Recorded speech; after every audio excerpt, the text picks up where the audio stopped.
Resumen imposible.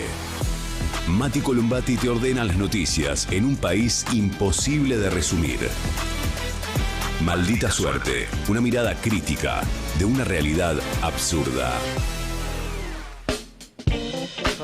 Y ahí va, jueves 16 de octubre, en la previa del Día de la Lealtad Peronista, y a nada de la elección, Milei cada vez más desconectado de la realidad y enojado, además, ¿no? Porque mientras llega mucha información oficial de pérdida de puestos de trabajo, de endeudamiento de las familias, de lo que básicamente todos sabemos que cuesta cada vez más llegar a fin de mes, por estas horas protestas como verdurazos, panazos, alimentazos, todo tipo de protestas en las calles contra el gobierno de Milei, él está en una, realmente en una, diciendo que, bueno, los argentinos tienen que liberar su fuerza creadora, que los grandes ganadores de su modelo son los trabajadores, que él también está haciendo un sacrificio enorme, insiste con esto de que se congeló el sueldo, el poder ejecutivo. Qué y uno pesado. ve, más allá incluso de las diferencias políticas, ideológicas, por Milei hasta, lo hemos dicho, humanas, una persona que evidentemente está disociada de la realidad. Y eso para el chiste está bien, pero es el presidente, ¿no? Y tiene que tomar medidas para que tengan, de alguna forma, impacto en la vida real de las personas. Y si vos no sabés qué está pasando, no vas a tomar medidas para modificar esa realidad. Ayer ahora vamos a repasar algunos de los fragmentos. Feynman le preguntó por la gente que no llega a fin de mes. Sí. Directamente la respuesta fue, ¿y qué querés que haga?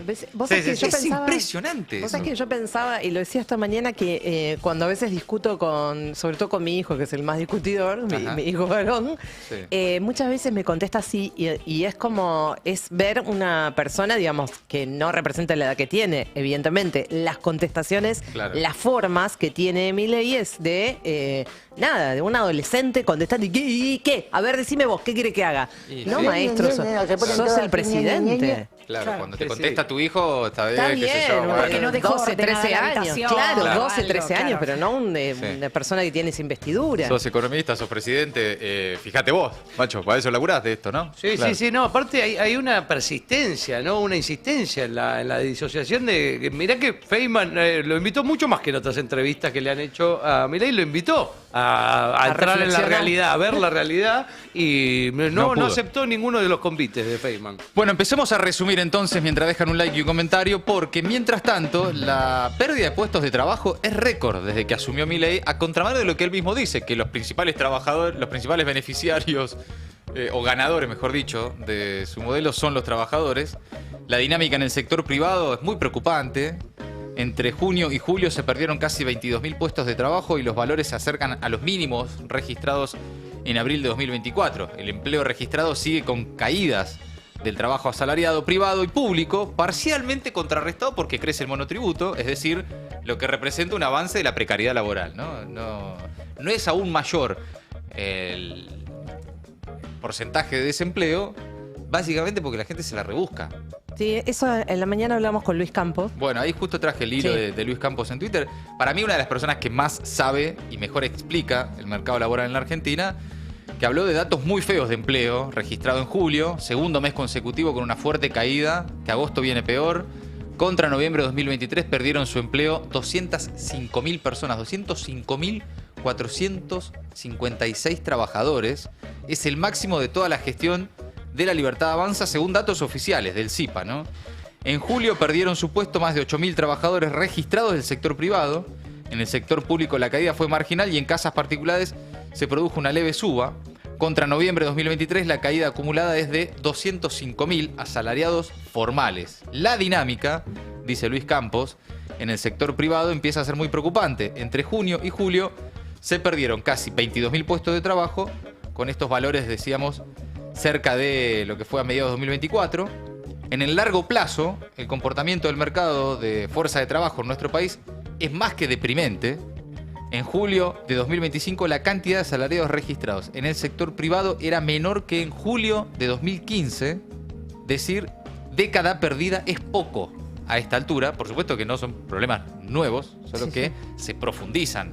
En este caso, Luis Campos, que trabaja en el Observatorio de la CTA Autónoma, y que, bueno, es abogado también, es sí. Investigador del Instituto de Estudios y Formación de la CTA Autónoma, advierte acá algo que ya sabemos, ¿no? Que el mercado laboral en la Argentina viene en caída, o en aumento de la precarización, la hiperexplotación, el multiempleo y demás, desde hace rato. Esto no es una novedad y no es Milei el único responsable. Pero la profundización de este esquema es dramático. Hubo una imposibilidad en los últimos años, evidentemente, de poder generar trabajo genuino, trabajo de calidad, trabajo registrado. La pregunta obligada es ¿qué pasa que esto no estalla como en algún momento ocurrió con estos niveles de desempleo, con esta pérdida de desempleo en tan poco tiempo, en tan poco tiempo? Y una de las cosas que decía Luis Campos, claro, que es bastante obvia, pero es interesante siempre decirlo, es que si eso no ocurrió todavía, es que hay ahora la posibilidad con el tema de los trabajos de plataforma, sí, claro, de por lo menos ir, digamos, pechándola un poquito, ¿no? Sí, sí, totalmente. Y de esos casos conocemos, sí, y hay un montón de gente que por ahí pierde. No sé, me contaron, por ejemplo, el otro día de un caso muy cercano, Ilva, en la provincia de Buenos Aires, los cerámicos. Sí, sí. Se quedaron sin trabajo.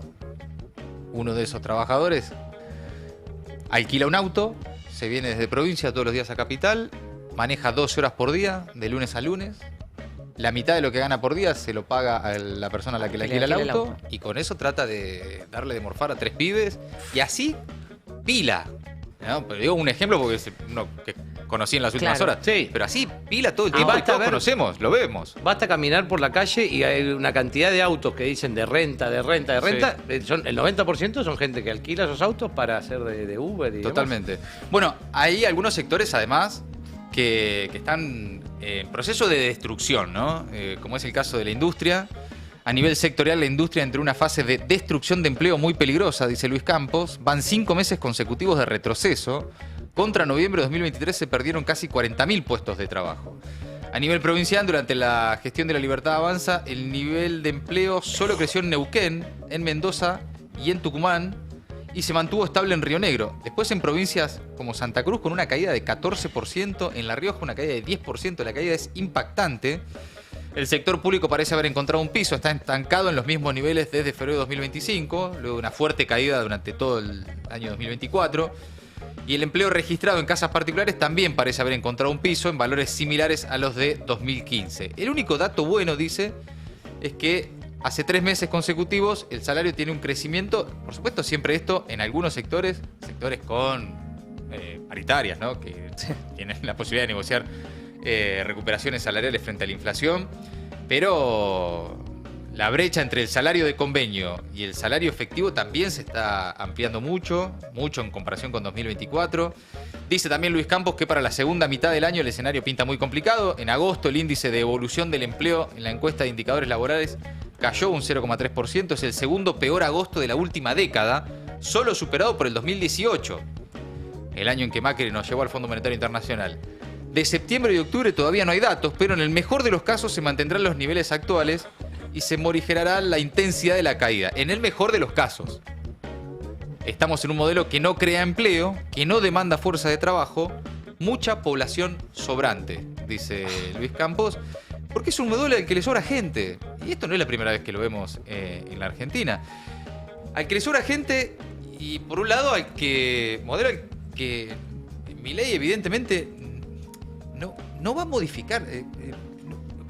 Por eso pasamos ahora, por ejemplo, a Milei hablando sobre los ingresos. No tiene un plan para mejorar los ingresos. Ante la pregunta muy concreta, muy contundente, por cierto, de Feynman.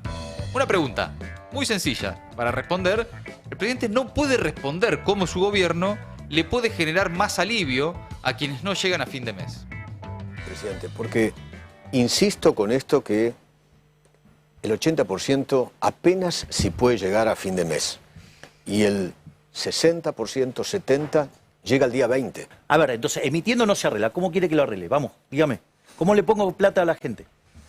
El economista es usted. No, bueno, pero digamos, o sea, a ver, usted es especialista en crecimiento con y sin dinero, presidente. Crecimiento económico, con y sin dinero. A ver, bueno, entonces...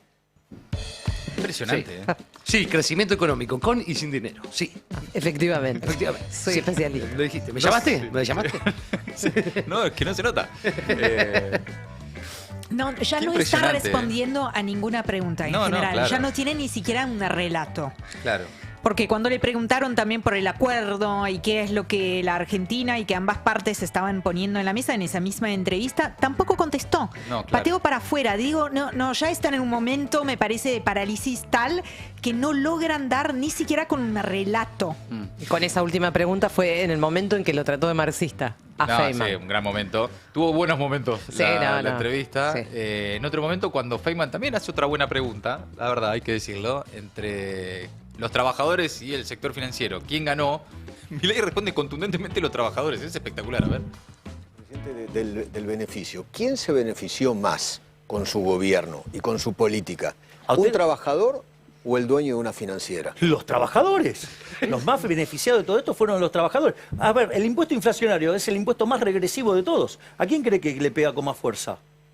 A los trabajadores. Es decir, digamos, se Bueno, y pagaba. ahí insiste Sí. con que la baja de la inflación sacó 12 millones de argentinos de la pobreza. Y bueno, quédate tranquilo que si eso es realmente así, el domingo 26 de octubre arrasás en todo el país. No hay ninguna duda. Si sacaste 12 millones de argentinos de la pobreza, si realmente los trabajadores son los grandes beneficiarios de este modelo, no te preocupes, el 26 de octubre la libertad avanza, arrasa, pinta de violeta a la Argentina. Sí. Salvo que todo lo que Milei dice no se verifica en la realidad y pierdan las elecciones. La preocupación siempre está en tratar de entender si es realmente se está mintiendo o cree eso que está pasando. ¿Cómo se acuerdan cuando el día siguiente de las elecciones del 7 de septiembre de la provincia de Buenos Aires, en el propio Stream Carajo, preguntaban que qué había pasado Claro. si Milei había sacado 12 millones de personas Sí. de la pobreza? ¿Por qué pierden? ¿Por qué pierden? Y Se capaz que no preguntaban. sacaste 12 millones de argentinos de Y la esto pobreza. mismo está pasando ahora con Milei. Amigos, horario de tanda electoral en punto y ya continuamos con el resumen imposible.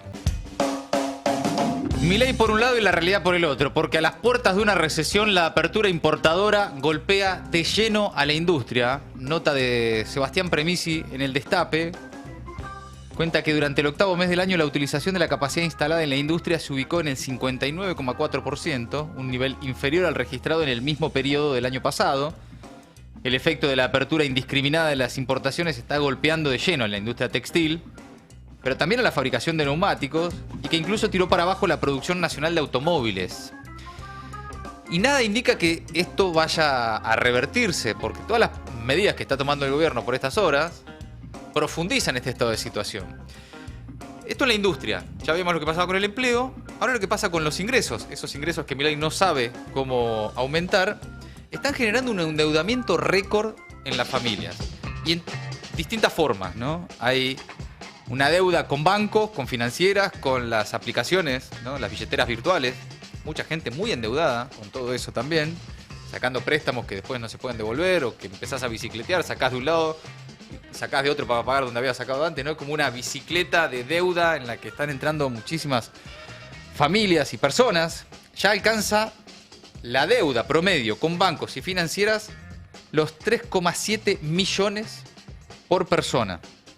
A la vez, se estima que más de la mitad de los hogares destina entre el 40 y el 60% de sus ingresos mensuales al pago de esas deudas. Está el endeudamiento más tradicional con la tarjeta de crédito. Eso no hace Claro. falta que les explique. Debe estar la mayoría de todos los que nos están escuchando en esa situación, Pagando el mínimo. pagando el mínimo y lo que eso Y lo significa que con... significa, claro, en intereses. Encima estaba viendo ahora cómo están volando las tasas. eso No, ante la falta de te pesos, están las tasas te superando el arruina. 100% ahora, ¿eh? Te arruina. La falta de pesos y la alta demanda de dólares están llevando las tasas Claro. por encima del 100% y los bancos, a los bancos incluso a pagar hasta 170% anual para conseguir liquidez. O sea, todo eso encarece más Claro. el Sí, crédito, sí. el financiamiento y todo. Repercute directamente, por ejemplo, en el tema de las tarjetas. Y después otro tipo de endeudamiento que es el endeudamiento más con ese tipo de... que no son bancos ni Sí, tarjetas de crédito. Financieras, ¿no? Sí, pequeñas financieras que... Prestamistas. Sí, sí, sí. Formales, pero prestamistas también con tasas imposibles. Sí, efectivo en este momento. Claro, y esas cosas. exacto. Y más abajo, algo de lo que hemos hablado, el endeudamiento con el tranza del barrio, ¿no? Esto está pasando también.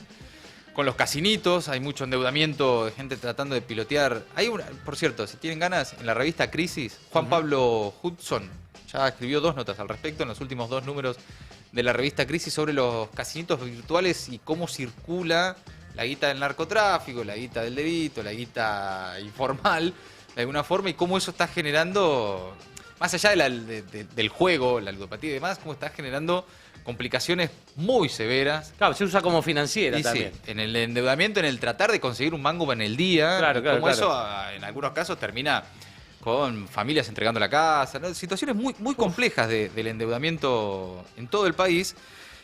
Y a todo esto, obviamente, la gente trata de sobrevivir.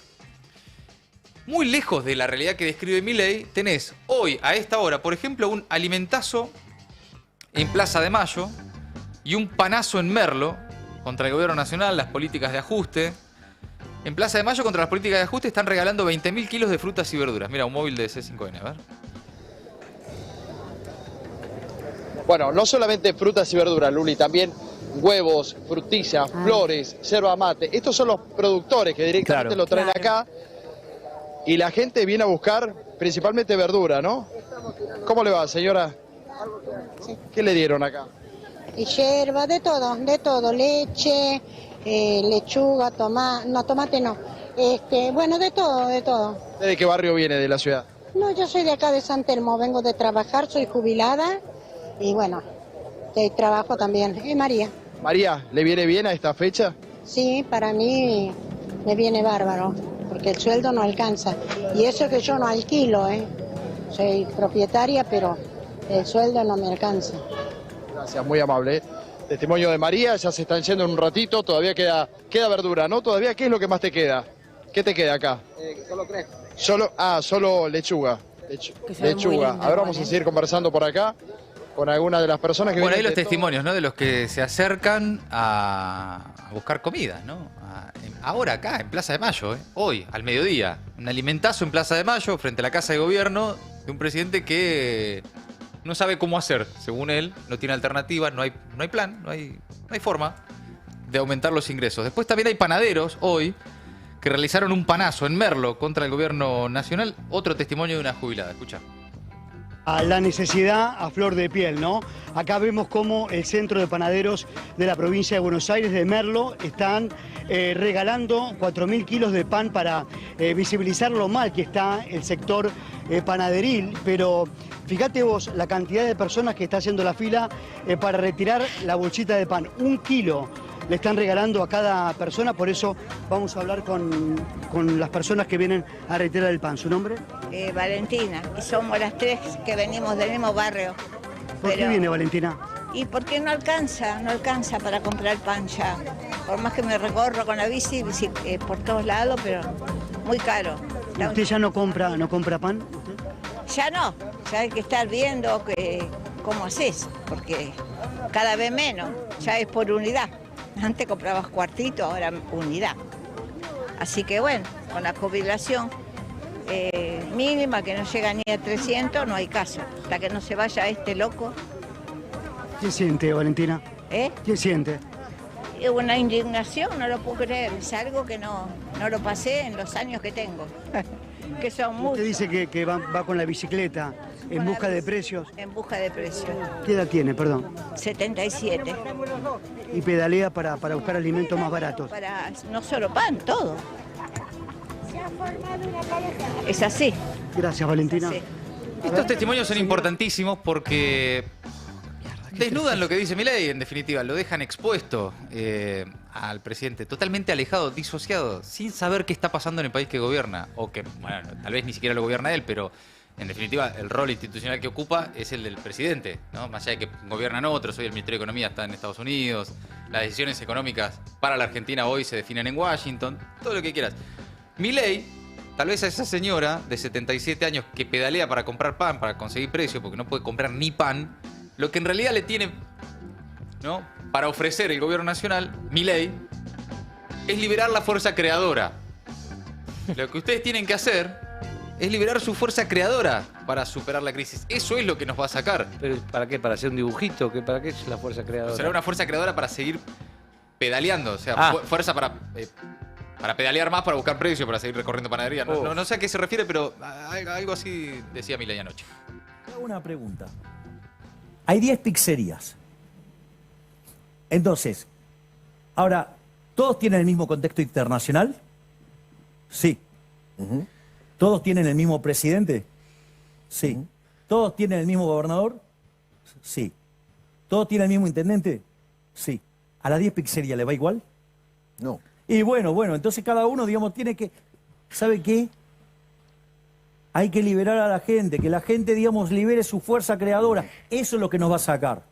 Creer que nos va a sacar el paternalismo, eso no funciona. Eso digamos, es también, digamos, o sea, uno de los errores del socialismo. Eso de creer que uno puede con el dedo determinar ganadores y perdedores. Digamos, primero, ¿quién es usted? ¿Quién es el dedo de Dios usted? O sea, digo, además no tiene toda la información, es imposible. O sea, es una de las tantas falacias. Por eso insisto con ir y venir, ¿no? Al contraste de la realidad y lo que Milei cree que pasa. Porque es abismal la distancia, ¿no? Liberar la fuerza creadora. Y ahí escuchaban ustedes anteriormente una jubilada que pedalea para contraprecio. Sí. La verdad y la...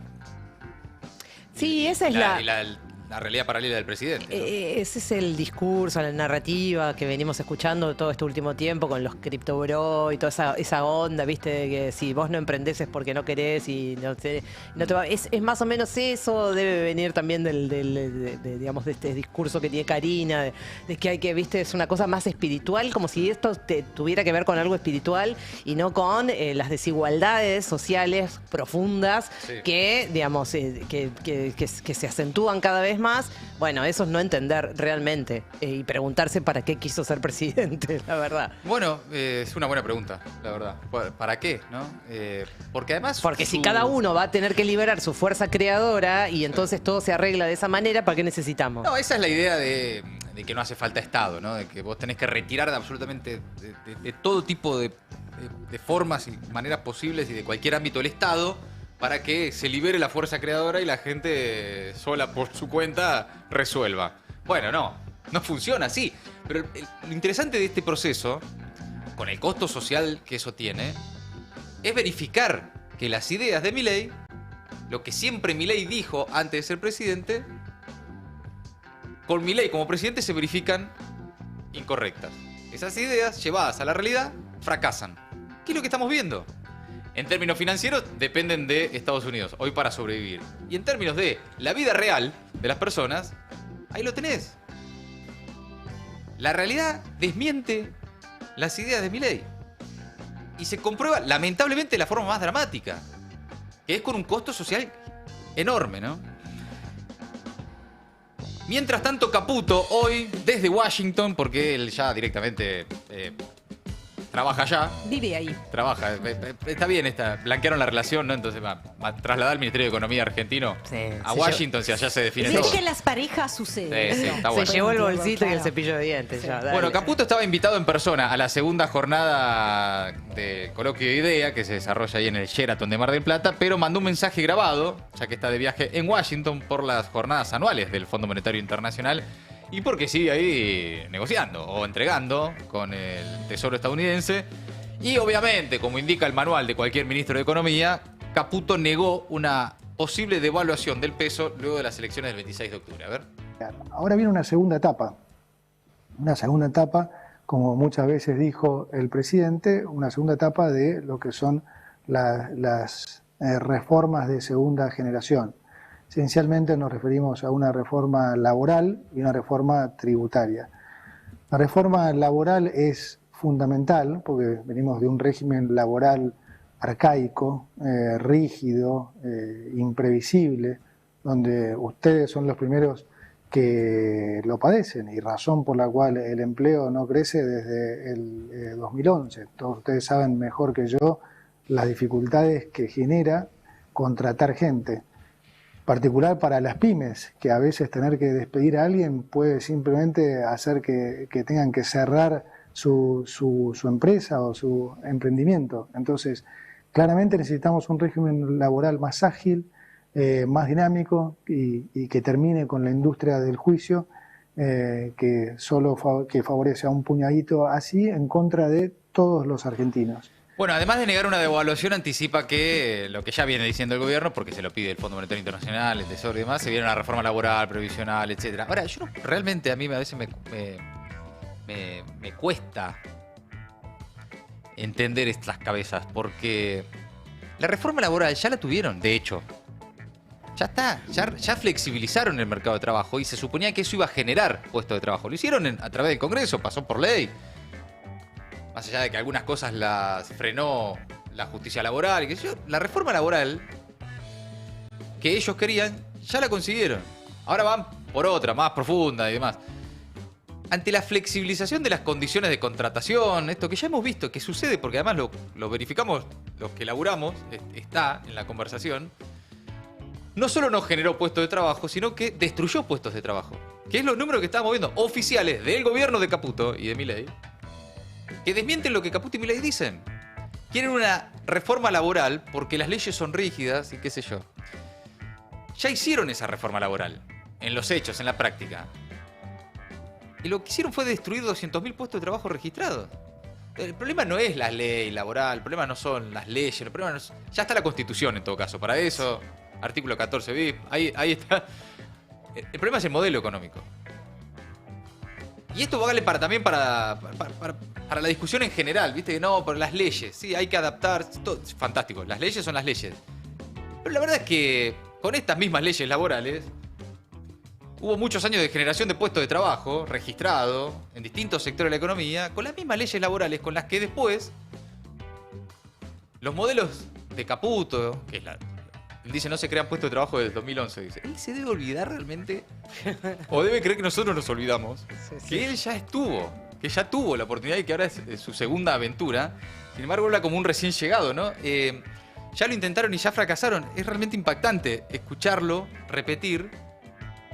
Que además, por cierto, para Caputo, la única forma en la que Caputo habla de trabajo es frente al coloquio de idea un mensaje para decirles les voy a dar la reforma laboral. Después no está en su vocabulario. No se le cae, ni a él, ni a Milei, nada que tenga que ver con trabajo, con industria, con desarrollo. Ninguna de esas palabras aparece en el vocabulario. No, porque no está entre la caja de herramientas, no está en sus políticas, ¿no?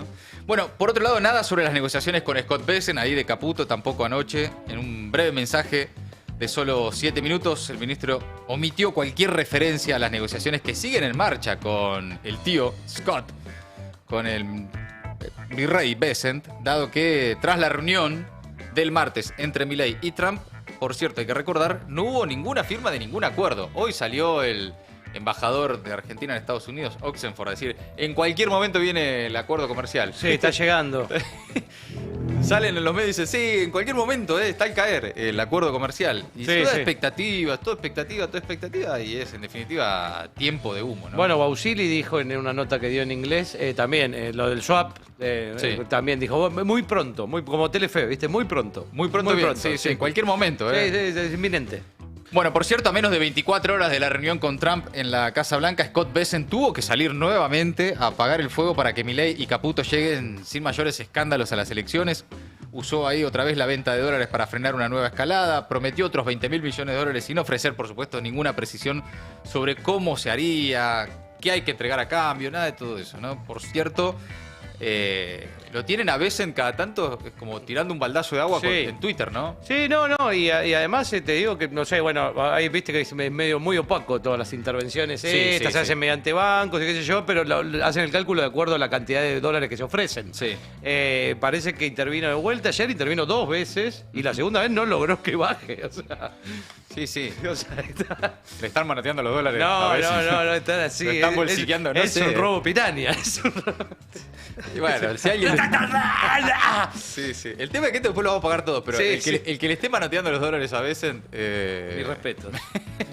Ayer tuvo que salir otra vez a aclarar que una victoria de Milei implicaría que el presidente pueda bloquear y vetar malas políticas, que en realidad no está condicionado el acuerdo por las elecciones, que está condicionado por las políticas. Están aclarando, realmente es impactante.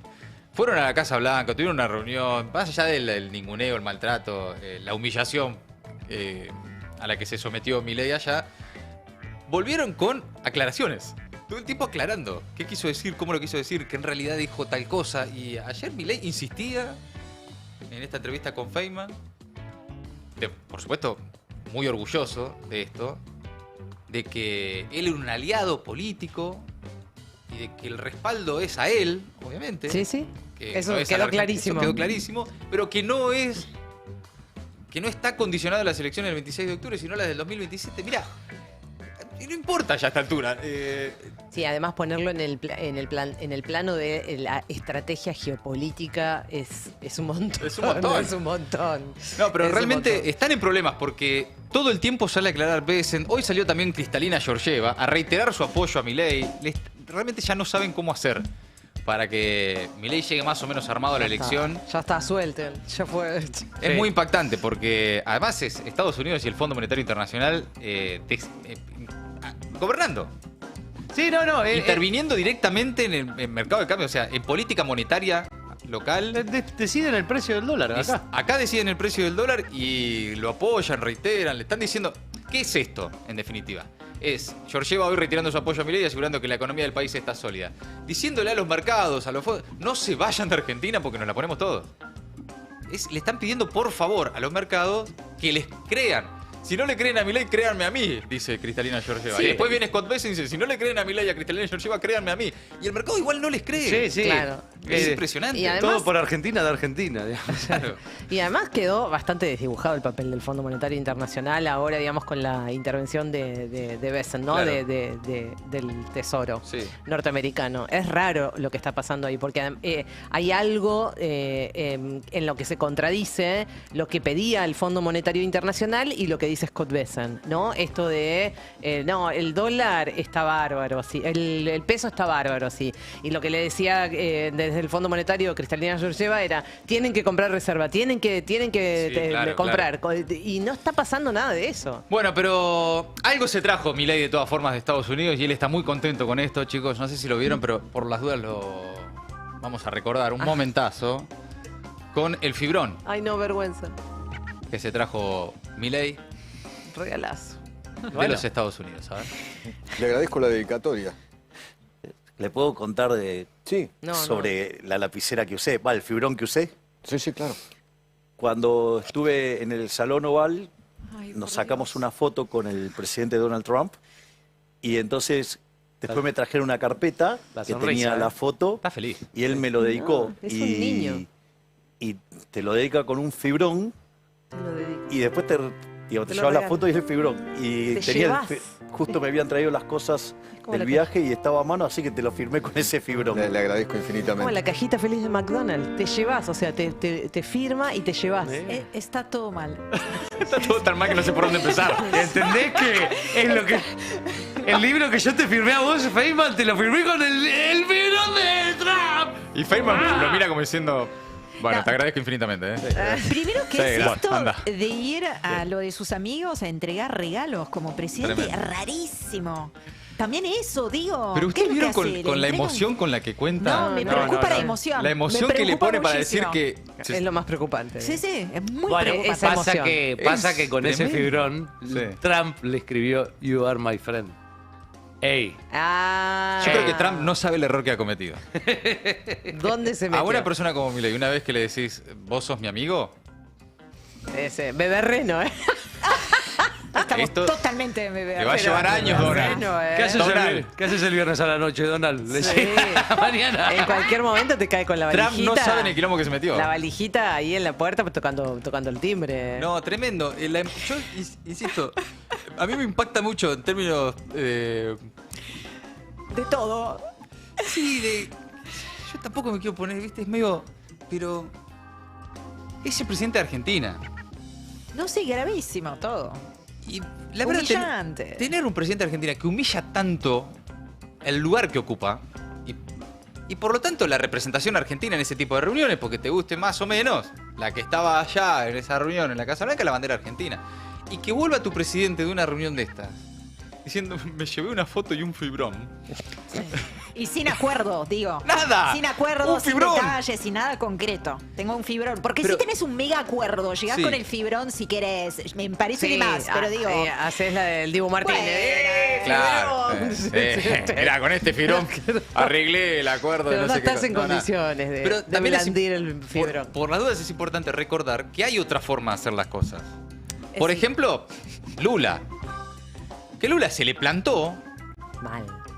Y también habla con Trump. No es que no habla, o no quiere, o rompe relaciones, o es una cosa así antiimperialista a todo o nada. No. Lula se le plantó, defendió los intereses de Brasil y terminaron hablando en condición de mayor igualdad, de pares, más de pares, bilateral. Claudia Sheinbaum, por ejemplo. Claudia Sheinbaum, que además comparte ahí un montón de... Muy buen ejemplo de eso. Claro. No hay forma, no puedes dejar de hablarle a tu vecino que es fucking United States. Porque no es no hablar con Estados Unidos porque somos, no sé, re zurdos y no sé qué. No, está bien, sí, está perfecto. Obvio. Ahora, no hace falta someterte, humillarte tanto. Podés tener otro tipo de vínculos.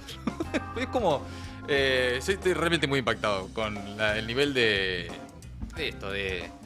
sometimiento al que nos está llevando Milei, porque por más que después Milei se va, todo bien, pero estas cosas quedan y después hay que repararlas. No es sencillo, ¿no?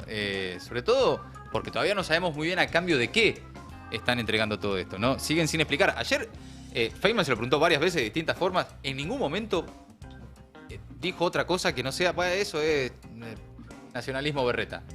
¿Pero a cambio de qué? No, a cambio de nada, ganamos los dos. Sí. Y fue, pero seguro. Tres veces le preguntó. ¿Tres veces? ¿A cambio de qué? No volvamos a Biden o Perón, claro. dijo. Sí. Sí. Ya está además entrando en su Ya etapa de la ruesca, ¿no? Sí. Cuando golpeó la mesa, vos decís, ay, no. Bueno, mientras tanto, ¿qué hace el peronismo? Mañana, Día de la Lealtad, 17 de octubre. Hay varias actividades. Se viene un acto oficial de Kicillof, una movilización al domicilio de Cristina, allá a San José. Este viernes se conmemoran 80 años del mítico 17 de octubre de 1945. Va a haber un acto oficial en San Vicente, obviamente. Por la tarde va a haber una marcha al domicilio de Cristina. Habló Axel en las últimas horas sobre Milei y Trump. Y esto de lo que estábamos conversando, el gobernador bonaerense decía lo siguiente, a ver. Ayer fue un día, uno diría, casi trágico. Trágico porque...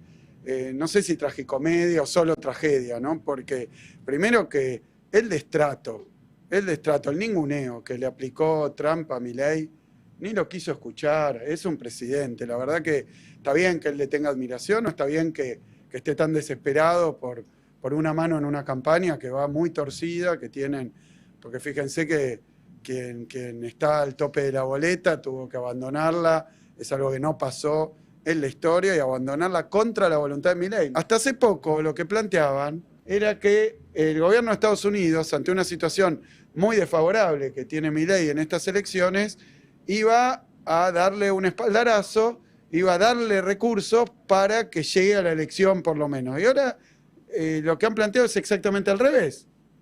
Es exactamente al revés. Se convirtió una especie de acompañamiento de ayuda de Estados Unidos a un condicionamiento y una especie de amenaza. No es que le van a dar ayuda para que llegue a la elección, sino que si gana la elección le van a dar ayuda. Entonces esto no se ha visto nunca. Yo entiendo que Milei está ahí por otros motivos, pero está representando a la Argentina. Dijo claramente, pensando que era una elección presidencial, después corrigiéndolo, pero manteniendo. No aclares que oscurece, porque corrigió, aún sin ser una elección presidencial, es condición que gane Milei. La verdad es incomprensible. Yo le digo, y tengo una recomendación a Milei, en vez de andar buscando apoyos afuera, que venga acá y anuncie cosas y diga cosas que sean a favor de la gente, que la está pasando muy mal. Hay una crisis inmensa y no se puede hacer el distraído con eso, porque es producto de sus políticas. Lo que podemos hacer es lograr que el presidente hable con el Congreso y el Congreso no solo le ponga las vallas a las malas políticas que realiza, sino que diseñe, como ya ha diseñado, varias políticas que son más coherentes. Nadie está pidiendo una cosa muy extraña. Estamos pidiendo cosas que han sido aprobadas, que él le ha vetado, las ha vetado y que se ha volteado el veto. Es decir, bueno, y ahí estaba Jorge Tayana también, el candidato cabeza de lista de Fuerza Patria en la provincia de Buenos Aires, y Axel Kicillof sobre esta reunión entre Milei y Trump, reunión o lo que haya sido eso, mientras se prepara el peronismo para su día, ¿no? Hoy hay actividades en la CGT. ¿Cómo anda? Más del tipo artístico. No del tipo movilización. No. estuvieron ahí haciendo intervenciones en el espacio público, ahí en las estaciones de Retiro, como con actuaciones, música, todo un desarrollo más cultural, que está buenísimo. Bien. Lo que pasa es el contexto en el que, ¿no? Entró Marta Minujín como secretaria general de la CGT, ¿no? No, te digo la verdad, vi algunas cosas que está haciendo la CGT, me parece que están buenísimas en términos artísticos, culturales, de llevar la discusión, la CGT y la vida de los trabajadores a esta cosa más de intervenciones en el espacio público. Sí. El tema es qué hacen mientras tanto la central cuando se pierden 200.000 puestos de trabajo. Claro. Porque solo eso, sin lo otro, es como, bueno, hermano, ¿qué son? Intervenciones culturales en la vida pública. Eso está buenísimo cuando tenés un país con pleno empleo, digamos. O con una CGT combativa, decir, bueno, y mientras tanto además hacen intervenciones en Retiro, en Constitución, voy a hacer un mapping, hacer una inmersión cultural. Está buenísimo, pero mientras tanto la central obrera no aparece. No está en la conversación.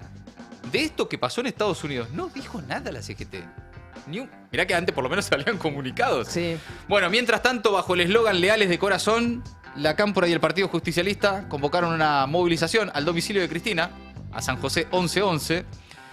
Desde las 17 habrá caravanas de militantes que se espera que arriben de distintos puntos de la provincia de Buenos Aires para llegar hasta el domicilio de Cristina. Las estaciones de tren de Once, Retiro y Constitución se presentaron como principales focos de concentración para, desde allí, marchar al destino final. Leales de Corazón, Caravana Nacional a San José 1111, 17 de octubre, 17 horas, es la convocatoria. Le confirmaron el Destape que el gobernador Axel Kicillof va a asistir también, va a ser parte de esta convocatoria. Hay 2 actos durante la jornada de mañana. Por la mañana va a estar la clásica ofrenda de flores a la tumba de Juan Domingo Perón en San Vicente. Desde la Casa de Gobierno bonaerense detallaron el Destape que será un acto chico, austero, cerrado, que no habrá acceso a la prensa, va a ser sin militancia y que se va a transmitir por los canales oficiales de YouTube. Según informaron también, el gobernador Axel Kicillof va a asistir a ese acto y será quien lo encabece como autoridad oficial y estará con parte de su gabinete y también con algunos intendentes de Fuerza Patria, y después se espera la presencia de varios candidatos y candidatas de la lista nacional de Fuerza Patria y luego esta caravana a lo de Cristina en este 17 de octubre. Yo creo que mañana se llena y lo de Cristina, obviamente. Va a haber una convocatoria interesante en el Día de la Lealtad. ¿Cómo es entonces? ¿Dónde se juntan y van caminando hacia lo de Cristina o de Cristina hacia otro lugar? Desde distintos lugares van a llegar hacia lo de Cristina. La confluencia es a las 5 de la tarde en la Casa de Cristina. Exactamente. Y bueno, después por supuesto el acto de San Vicente y entre otras actividades que siempre realiza el peronismo en su día.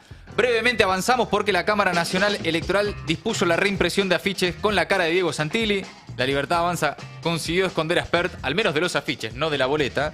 La cara del ex candidato, que debió renunciar por sus vínculos con el narcotráfico, seguirá estando en las boletas bonaerenses, pero al menos no se verá en la cartelería informativa que se va a pegar en las escuelas.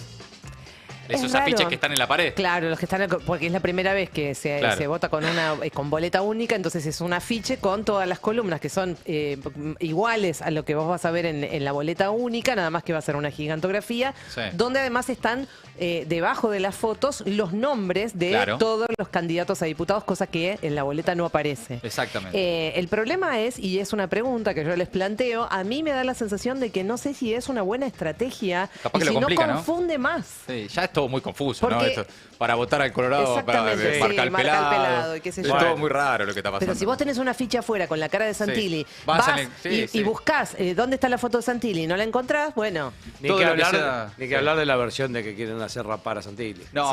Yo decidí ignorarla por completo. Ay, no, a mí me encantó. Yo pensé que lo ibas a traer. Wiñas que dijo que era verdad. Ayer lo dijo. Decidí, viste qué cosas, yo ya decido ignorarlas. Que le hayan sugerido, si es verdad que le sugirieron a Santilli pelarse. Bueno. Ojo, mira. Dijo creer que no sucedió. Para mí, si lo hacen, lo tienen que hacer en el programa del Gordo Dan, llevar un peluquero y que lo rape en vivo. No. Sí. Ahora necesito que pase. Ahora necesito. Me creaste una necesidad. Le van a Cugini, lo llaman a Cugini y que lo rape en vivo. Tan desesperados que todo puede pasar. Ay, ¿vos sabés que sí? De acá al 26 de octubre puede suceder. Mientras tanto, revés para el pelado de verdad, para Spert. Rechazan unificar en Comodoro Pi las causas en su contra. El juez federal Marcelo Martínez de Giorgi rechazó por prematuro un pedido de la defensa de José Luis Spert para que pase a Comodoro Pi la investigación por haber recibido $200.000 de parte de Fred Machado, el acusado de lavado de dinero del narcotráfico. Esta causa que tramita en San Isidro. Hablando de la provincia de Buenos Aires, y con esto cerramos la actualidad nacional, esto es insólito dentro de lo insólito que es todo. El gobierno comenzó a cobrarle a Bahía Blanca el alquiler por los puentes de emergencia. El secretario de Obras Públicas de Bahía Blanca, Gustavo Guillermo Trankels, confirmó hoy en una entrevista que el gobierno de Javier Milei le empezó a cobrar a Bahía Blanca alquiler por los puentes de emergencia colocados tras la última inundación. Es decir, no solo no le mandan fondos a Bahía Blanca, sino que ahora le cobran por los puentes que tuvo que poner el gobierno nacional. Así lo contó esta mañana en declaraciones al medio La Brújula 24 el secretario de Obras Públicas de Bahía Blanca. Escuchen. El gobierno de Milei le cobra a Bahía Blanca por los puentes de emergencia que pusieron tras el temporal. ¿Esto es verdad o es mentira? Sí, es correcto. Es la zona más afectada de la ciudad, porque ahí es donde el caudal de agua fue mayor y arrastró los puentes que había, la infraestructura desapareció. Por eso fueron los lugares donde se optó por colocar estos puentes de emergencia para poder continuar con la prestación de esos puentes. Bahía Blanca tenía que pagar por eso. En todo caso, digamos, habría que preguntarle a la gente de La Libertad Avanza, digamos, qué opina de esto. Nosotros lo que hicimos fue resolver un problema, porque si no se lo llevaban. ¿Pero en serio nos decís que dijeron, si no pagan, nos llevamos los puentes? Sí, nos llegó un convenio que había que firmarlo, y si no, era el retiro. ¿Y qué ponemos? ¿Lianas? Tengo presente con exactitud el número, pero algo de 17 millones de pesos por puente, más... 17 millones por mes. Más cuestión, que había temas de mantenimiento, digamos, un número millonario. Importante. Más negocio que ayuda. Sí, al principio nosotros siempre agradecimos la rápida respuesta del ejército. No te mandan guita, sino que te piden guita. Claro. ¿Y cuántos puentes le estás alquilando a Milei? Son 2 puentes. 2 puentes. Exacto. 2 puentes, 17 palos por mes cada uno. Es una locura. Para que Bahía Blanca le pague al gobierno nacional, para que le deje los puentes de emergencia, porque si no se los llevan. Ustedes entienden, ¿no? Es un delirio esto. Entre las muchas cosas delirantes y absurdas que pasan todo el tiempo en la Argentina, cuando vos crees que ya es un montón todo, que lo aparecen... Sí. Ya está, lo vimos todo. No viste nada todavía. Es increíble. Es uno de los pocos lugares donde ganó igual. Y donde va a ganar probablemente el 26 de octubre, pero bueno, en fin. Tremendo eso. Mientras tanto, ¿qué pasa en el mundo, Ori? Casi nada. Bueno, les traje algunas reacciones del bando demócrata después del rescate, del que no se conoce los detalles, etcétera. Ejemplo, el gobernador demócrata de California, Gavin Newsom, que además es interesante de seguir, porque tiene aspiraciones presidenciales para 2028. Es uno de los líderes de la oposición a Donald Trump. Es el que tal vez mayor protagonismo está teniendo ya desde hace varios meses. ¿Qué dice? Donald Trump quiere eliminar la atención médica y en cambio dar 40.000 millones de dólares a Argentina. America First, escribió Gavin Newsom en sus redes sociales de modo, por supuesto, irónico. También estuvo reaccionando el senador Bernie Sanders, bueno, voz opositora muy conocida, muy protagónica de la política estadounidense. Trump quiere duplicar el rescate financiero a la Argentina a 40.000 millones de dólares para salvar a su aliado político. Sin embargo, no está haciendo nada para evitar que 15 millones de estadounidenses pierdan su cobertura de salud y que 20 millones vean duplicarse sus primas. ¿Es esto lo que Trump quiere decir con America First? Acá claramente hay la construcción de un relato desde los demócratas de decir, ok, él pretende defender sus intereses y fíjense a quién está realmente ayudando. Y les propongo que escuchemos a uno de los miembros de la Cámara de Representantes, también por el Partido Demócrata, Hakeem Jeffries. And it's perplexing to us that Republicans refuse to spend a dime. En sintonía con los otros mensajes que les traje, dice Jeffries, nos resulta desconcertante que los republicanos se nieguen a gastar un centavo para proteger la salud nuevamente, que es lo que impidió, ¿no? Votar el presupuesto, es lo que llevó al shutdown, el cierre del gobierno estadounidense. Entonces, es bastante desconcertante Pero de alguna manera la administración de Trump encontró 40.000 millones de dólares para rescatar a un aspirante a dictador de derecha en Argentina. Así lo están pintando, digamos, ¿no? A Javier Milei. Claro. De manera que también seguirán perjudicando a nuestros productores de soja en Iowa y en el Midwest. Es indignante. Esto es corrupción, dijo él, en tiempo real. Esto es corrupción, viene siendo como el final de todos los tweets de la mayoría de los demócratas. Elizabeth Warren también viene hablando de corrupción. Esto es corrupción. Tal Esto cual. que están viendo es corrupción. Bernie Sanders también.